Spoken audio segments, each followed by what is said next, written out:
Ụlọ omeiwu Anambra steeti enwego mkpebi wee na-akpọku gọvanọ Chukwuma Soludo ka o tinye iwu dị iche iche etigo na steeti a n'ọrụ ka o si wee metụta nnọrọ onwe na nnwere onwe alaka omeiwu na alaka ọkaiwu steeti a. Ya bụ mkpebi bịara site n'okwu ka nwa amadi na-anọchite anya kansụl na-anọchite anya mpaghara ekwusigo kpọnitere okwu maka ya bụ Honorable Eweputala n'oge nzukọ ha. Onye nta aka n'obu ụlọ omeiwu steeti a bụ Chukwuemeka Modelim ga-akọtọpụrụ gị akụkọ a.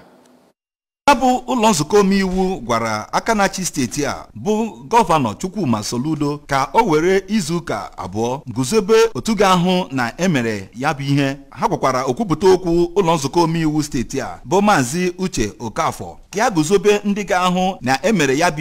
ihe dịka abalị 5 ma hụkwa na etinyere aha ha dịka ndị ga-arụ ọrụ na Anambra State House of Assembly Service Commission ma nye gọvanọ Soludo. Mgbe ọ na-akọwa ya bụ okwu, Maazị Ofo mere ka amata na ọ bụrụ na etinye ya n'ọrụ, ọ ga-eme ka ụlọ nzukọ omeiwu steeti a ya na ndị judiciary rụọ ọrụ ha dịka o si kwesị na-atụghị egwu ọbụla ka steeti a wee gawanye n'iru. Ka ndị ụlọ nzukọ omeiwu niile bịara ya bụ ọgbakọ tinyechara ọnụ na ya bụ okwu, okwupụta okwu ụlọ nzukọ omeiwu steeti a bụ Maazị Uche Okafọ gụpụtara nkwekọrịta ha ebe ha niile jiri olu ha were kwado ya. Ya bụ ụlọ nzukọ omeiwu gwakwara gọvanọ Chukwuma Soludo ka onye ntụziaka ga-eme ka akwụsị iji mmiri na-abata n'okpoko site na Ọpa Iweka na Awada Obosi ma mee ka ha banyezie na River Niger na Idemmili River. Onye welitere ya bụ okwu bụ Maazị Nọbụ Igwe nke na-anọchite anya ọgbarụ nke mbụ n'ụlọ nzukọ omeiwu steeti a. Ọ kwararịrị na ụdị iji mmiri na-abata n'okpoko site n'obodo ndị ahụ